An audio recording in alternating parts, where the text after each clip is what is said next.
Assalamu alaikum class 9 students. Hope you all will be fine, safe and sound. Okay, beta, we were doing chapter number 8 before Eid holidays, and we have started elementary digestive system. And in digestive system, we have started elementary canal. And in elementary canal, first we have discussed about the oral cavity. Okay, and now our next topic is that pharynx and esophagus. Okay, swelling and peristalsis. These are the names of the movements. So before starting this topic, you can see in the box, in adult human, esophagus is about 25 centimeter long. So keep in your mind and underline for your MCQs. This is very important. That in adult human, esophagus is about 25 centimeter long. Okay. Now we will start the topic. What is pharynx and esophagus? You all of know pharynx is a voice box and it is behind your oral cavity. Okay, in your oral cavity, your teeth, your tongue, and your mouth is involved. And after that, when food goes in your after your oral cavity, then first it goes into your esophagus. So pharynx and esophagus, they both are alongside with each other. Okay, so pharynx is a voice box. Okay, so pharynx and esophagus, they are both alongside with each other. So the food which is in the form of bolus, you also study in your, I have told you about the bolus. That bolus is a type of food. When we take food inside our body, it is in a hard form, but when saliva is pushed inside it,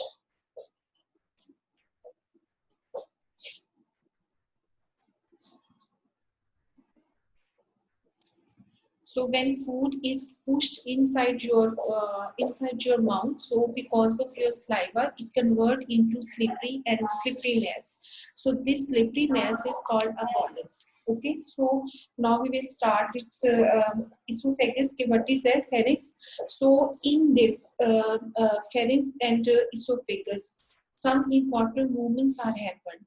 So these movements are called peristalsis. So what is a peristalsis? The bolus is swallowed and then pushed down by the movement is called peristalsis. Peristalsis means in our esophagus, we also have fine hairs inside our esophagus. So the important function of esophagus is that when the food enters into your esophagus, because these saliva can begin to move up and down. So these movements are called peristalsis. So first we will discuss the definition of pharynx and esophagus. It is defined as the waves of concentration and relaxation in the smooth muscles of the walls of alimentary canal. Okay, these are very smooth concentration of contraction and relaxation of the smooth muscles in the inside of our alimentary canal. Now we will discuss the entry of bolus into pharynx. You can also see in the screen. It is given in you can see in the screen how bolus how food in the form of bolus enters into a pharynx. So during swallowing, the bolus is pushed to the back of mouth by the tongue. Definitely first food enter, and you can also see the diagram which I am sharing with you on the screen. You can also see that when food convert into a messy slippery mass, then it is pushed from oral cavity to esophagus through your tongue. So tongue play very important role. During swallowing, the bolus is pushed to the back of mouth by the tongue. The soft palate move upward and to rear in order to close the opening of the nasal cavity. Okay, so when this soft palate moves upward, and then because of that the opening of the nasal cavity began to close. We all of know in the food enters into our mouth. In our mouth we have tongue, we have teeth which help to make the food soften. Then it pushed into our esophagus. So in this time period, at that time nasal cavity is closed. We all of know we have two holes above the oral cavity which are called nasal cavity, in which when we take breath, then air enters into our nose through nostril and then it passes through nasal cavity and enters into our throat. Okay, so this whole function is happening at the same time in our body. So then food is pushed inside our esophagus. After that, adaptations to prevent the bolus in trachea. Now question is that pharynx and esophagus. Pharynx is a voice box, okay, and pharynx is directly connected to our trachea. Trachea is a wind pipe, okay, through which we can breathe, from where the oxygen goes inside our body and carbon dioxide is taken out from our body. So that is very important function. So what is happened when food goes from nasal from your mouth to esophagus? So at that time, because esophagus and pharynx, they both are joined with each other. So how we can prevent the bolus that it should not enter into our trachea? So what is the function? So pharynx has adaptations to prevent the enterobolus in trachea. During swallowing, larynx moves upward and force the epiglottis into horizontal position. You can also see the diagram in the middle of the diagram, figure 8.4, steps in swallowing. You can see in the on the screen. You can see then what is happened at that time. At that time, pharynx adopt to prevent the enterobolus in trachea. So during swallowing, larynx moves upward and forces the epiglottis into horizontal position.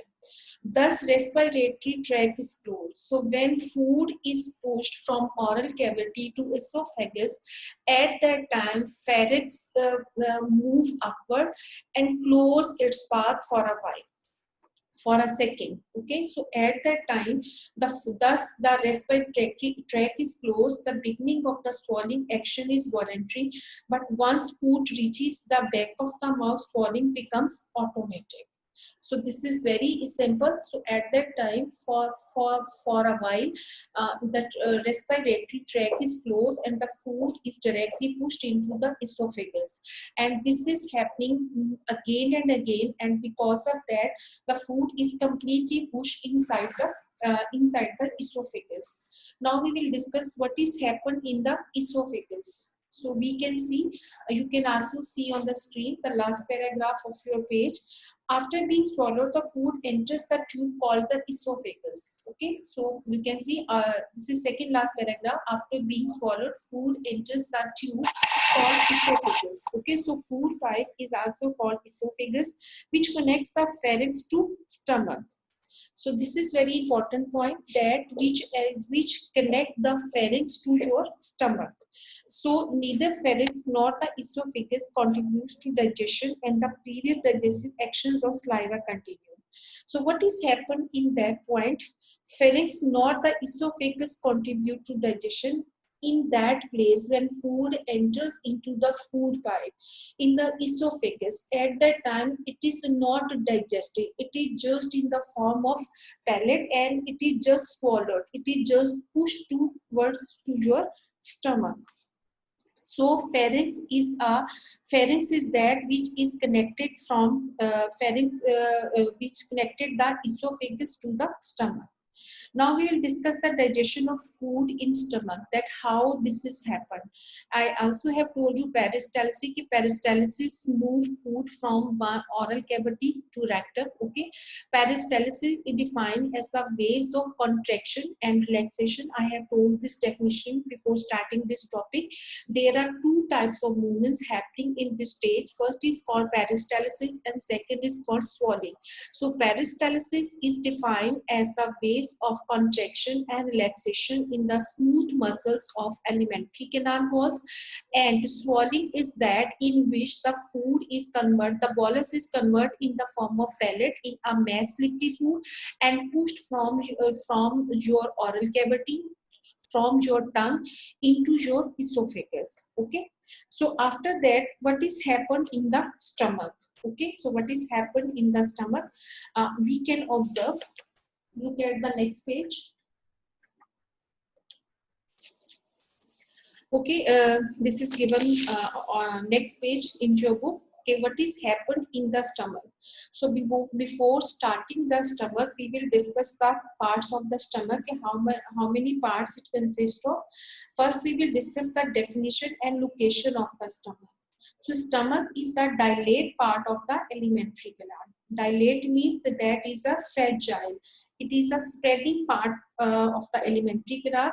It is in a J shape, located in the left part of abdomen, just beneath the diagram. This is the location of a stomach. I am repeating it again. Stomach is a dilate part of the alimentary canal, and it is in a J shape, located in the left part of abdomen, just beneath the diaphragm. So now we will discuss the structure of stomach. What is the structure of stomach? Stomach has two main portions. First is called cardiac and second is called pyloric portions. Stomach consists of two portions. The first is called cardiac portion and second is called pyloric portions.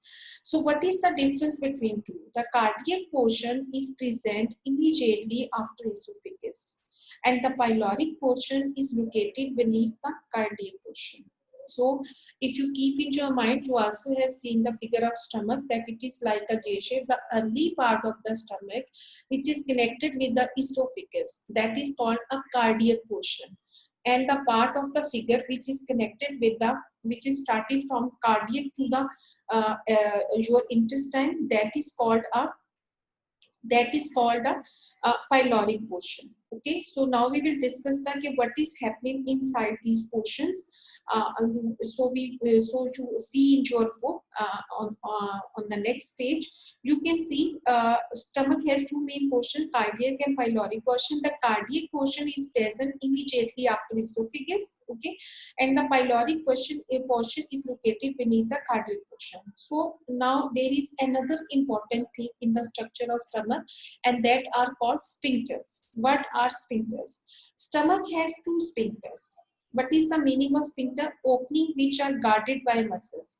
Okay, these are the openings in the stomach which are controlled by the muscles.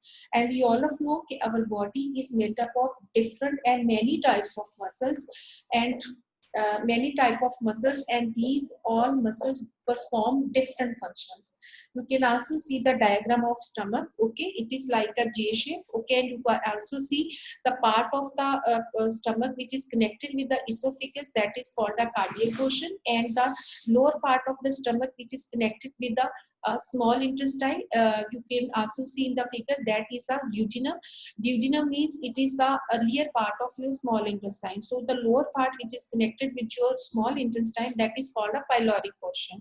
Now I am discussing about with you the sphincters. Okay, what are the sphincters? So stomach consists of two main sphincters. Sphincters are actually special openings in the stomach which are controlled by the muscles. Okay, so the cardiac sphincter is between stomach and esophagus. You can also see in the diagram what is the cardiac side. It is between the esophagus and the stomach. And the second part, what is the pyloric sphincter? So it is between stomach and your small intestine. Okay, so cardiac portion is connected with a cardiac sphincter, and the pyloric portion is connected with a pyloric sphincter. Okay, and now we will discuss entry of food into stomach, that how food is entered into the body, into the stomach, and how it is digested over here, and what is the process which is happened in the stomach. So we will discuss the bolus enters in the stomach from esophagus through the cardiac sphincter. This is very clear to us. We all of know that in our digestive system, alimentary canal plays very important role.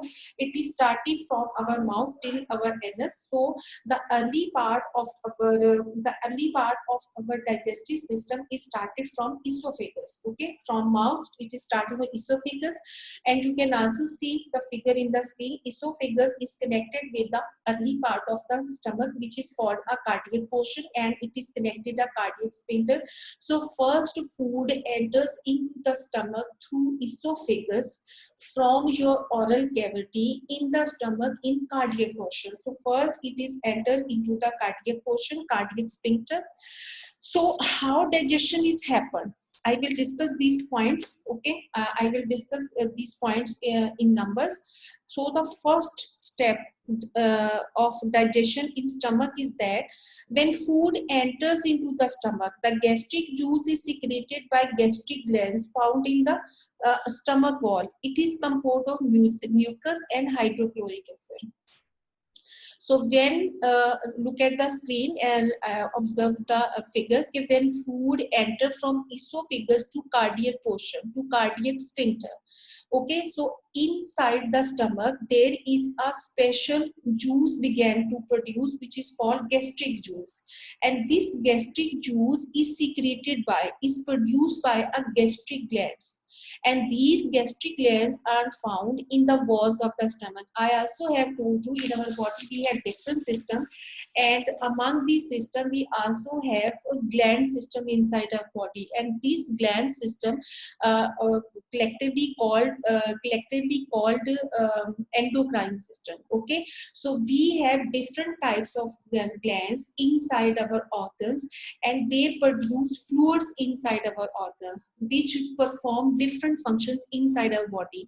And because we all of know the function of stomach is that to digest the food, to help in digestion. So when the food enters from esophagus to early part of the stomach, which is called cardiac sphincter, when it is enter here, there are special glands present in the walls of the stomach. So they began to produce secretions, they began to produce juices, they began to produce fluids inside the stomach, and because of that the food began to roll up.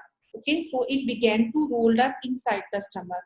So it is composed of, so this part is composed of two important things, that is mucus and hydrochloric acid, and third one is protein digesting enzyme pepsinogen, and the next one is the okay, so it consists of three parts: mucus, hydrochloric acid, and protein digesting enzyme pepsinogen. So in this juice, three important: mucus is present, hydrochloric is present, and protein digesting pepsinogen is present. Now we will discuss what is the function of hydrochloric acid, pepsinogen, and mucus. So first we discuss hydrochloric acid. Hydrochloric acid converts the inactive enzyme pepsinogen into active form called pepsin. HCl also kills microorganism present in food. This is difficult for you to understand it. You can also understand this line with the help of a box which is given in the end of your page. I will discuss later. First, I will tell you the hydrochloric acid is produced inside our stomach. It plays very important role inside our body. Its important function is that to kill the unwanted germs present on our food. The bacteria which are present on our food, it kill all the germs. Okay, so in our stomach already enzyme is present, but this enzyme will not work. Okay, so the function of hydrochloric is that it activates the pepsinogen. Okay, pepsinogen is in the form of inactive state, so it activates the enzyme. Okay, so the HCl, this is very important, also underline in your book because it's important. This is very important MCQs. Hydrochloric acid converts the inactive pepsinogen into the active form pepsin. Okay, so in hydrochloric acid convert the pepsinogen.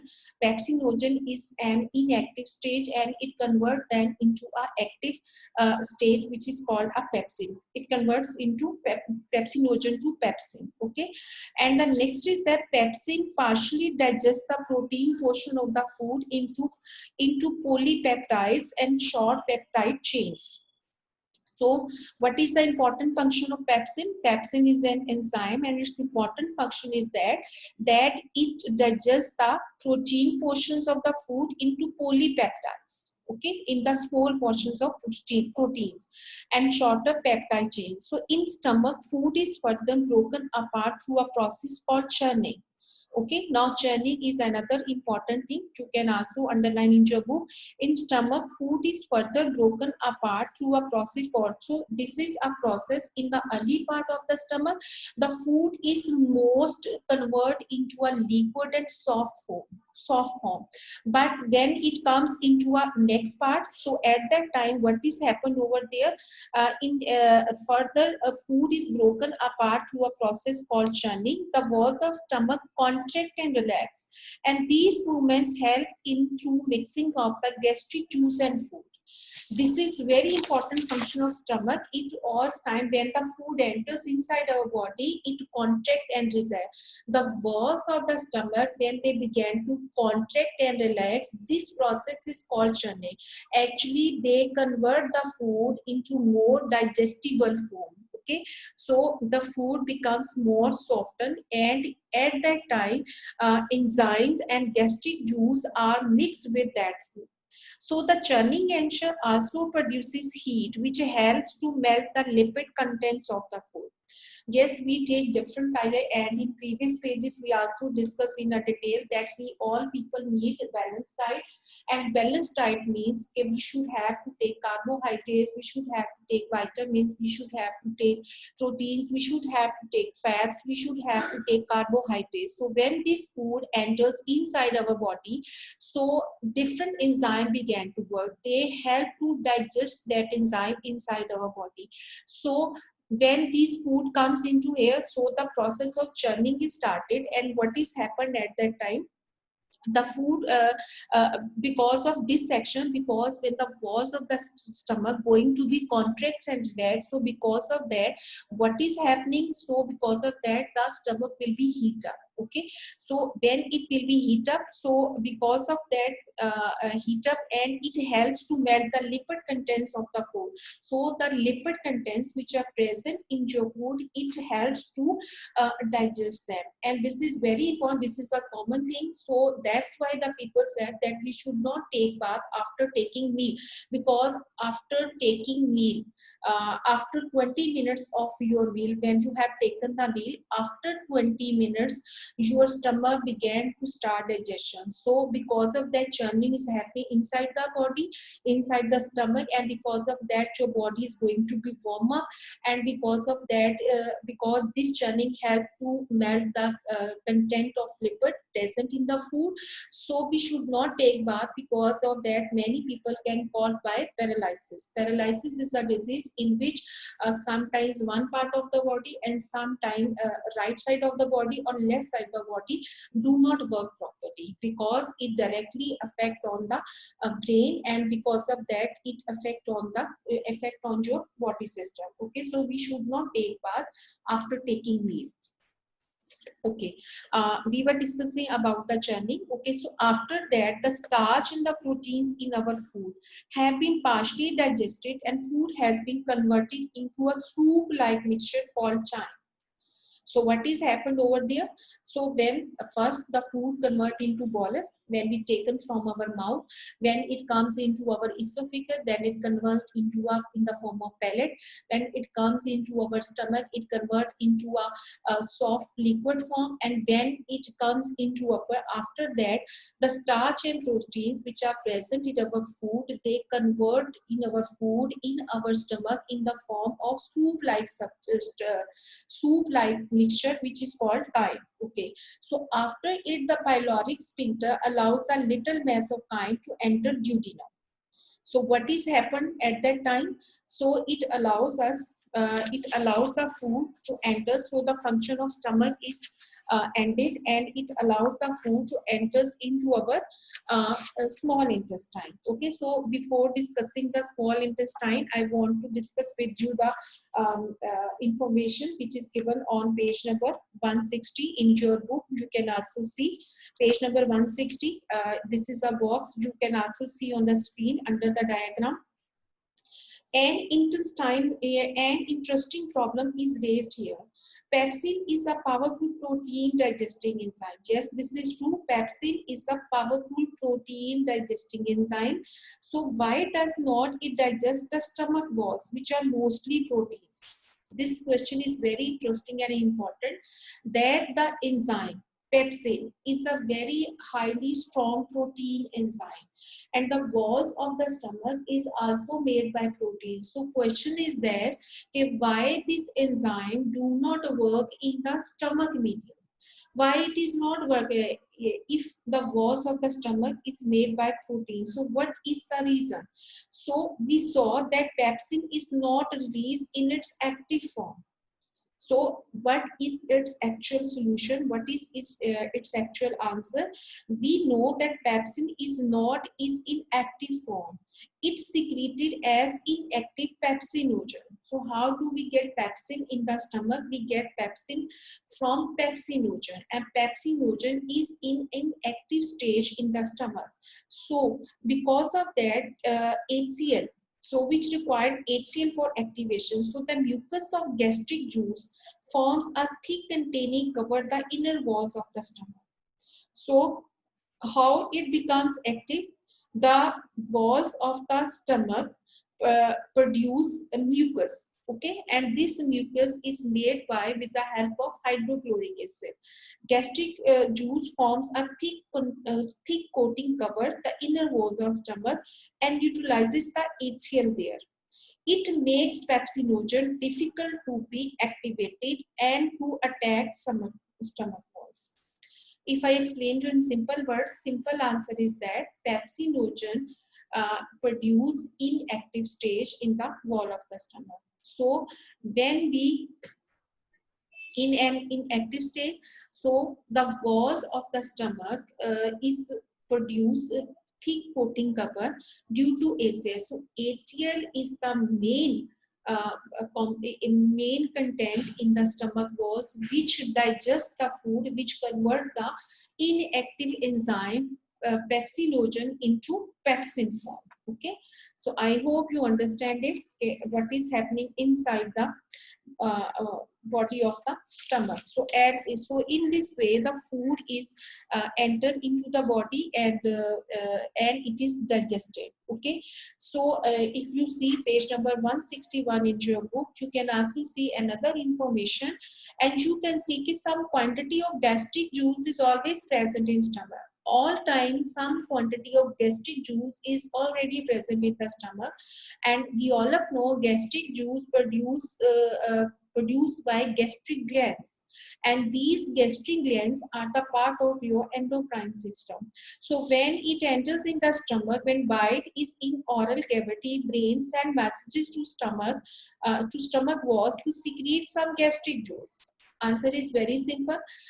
We all of know we have different systems. Among them there is a nervous system, and nervous system is definitely controlled by our brain, and then brain send message to our spinal cord, and then send spinal cord send message to our other walls, to other relevant organs. Okay, then you can see also see on the screen is some quantity of the gastric juice is always present in stomach. So when bite is in oral cavity, brain send messages to stomach. Okay, and what is happened at that time? Then food reaches to the stomach, more gastric juice is secreted according to needs.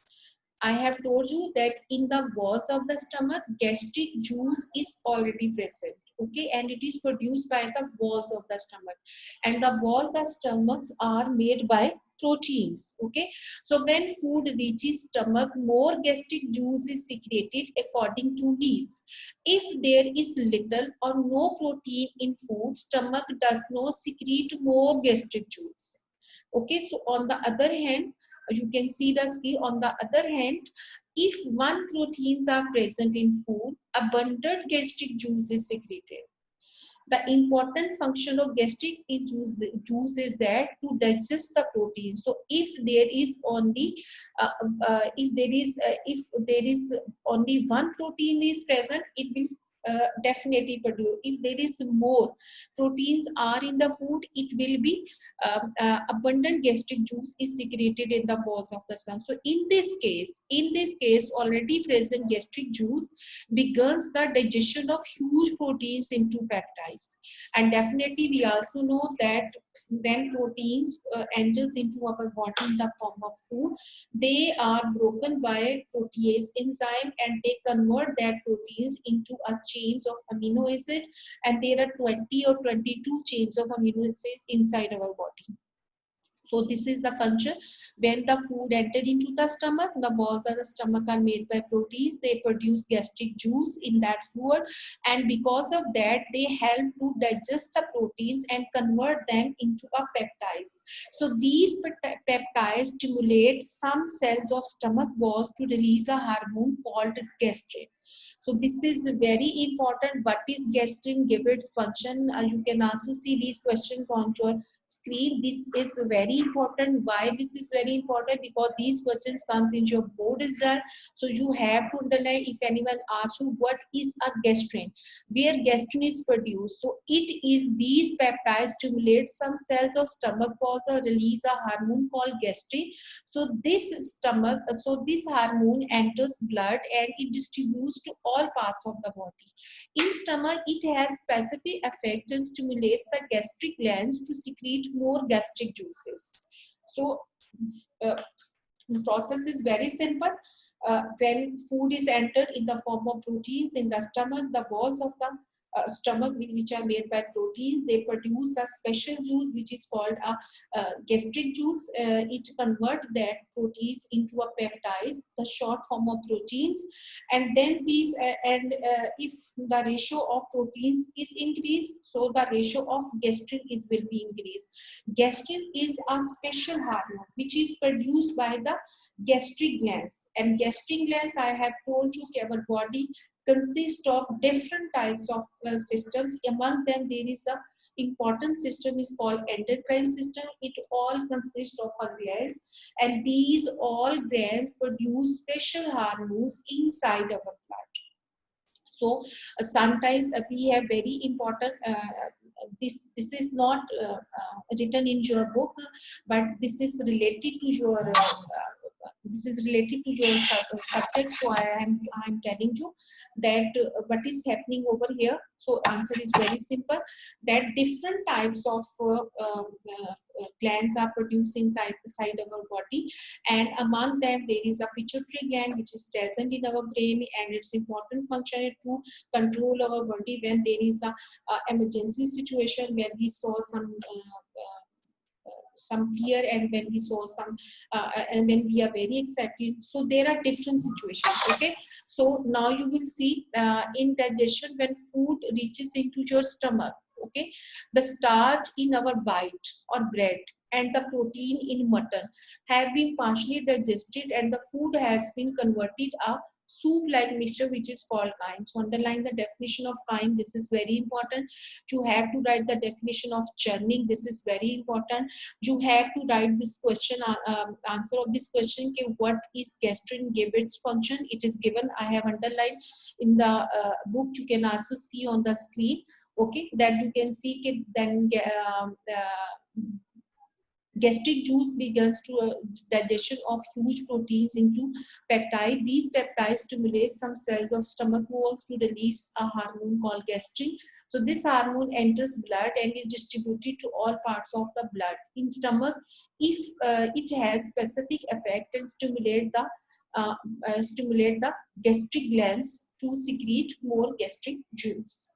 So your lecture has been ended. I hope you understand it. Okay, today we have discussed about the stomach and the function of the stomach and the pharynx and the role of the pharynx and esophagus. Okay, so after that, in our next lecture, we will discuss about the digestion in small intestine. Okay, and then we will discuss about the then we discuss about the small intestine is very important. Then we discuss about the gallbladder. Okay, we discuss about the liver. Okay, and after that we will discuss about the disorders of the digestive system. Okay, so this is very important, and the each and every portion is very important. So you have to listen very carefully, and you have to underline all these definitions. As in pharynx and esophagus, I have told you, you have to write the definition of peristalsis.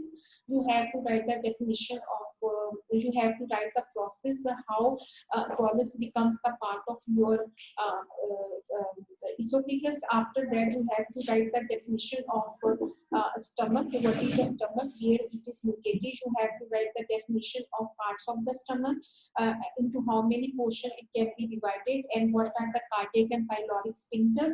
Then you have to tell how food enters, what is the process of food, how it is entered from your oral cavity into your stomach. Okay, then you have to write the digestion of stomach in steps. I have told you 4 steps that food becomes the part of your stomach, and after that the how food will become the part of your small intestine. So small intestine and the role of liver we will discuss in our next lecture. Now your lecture has been ended.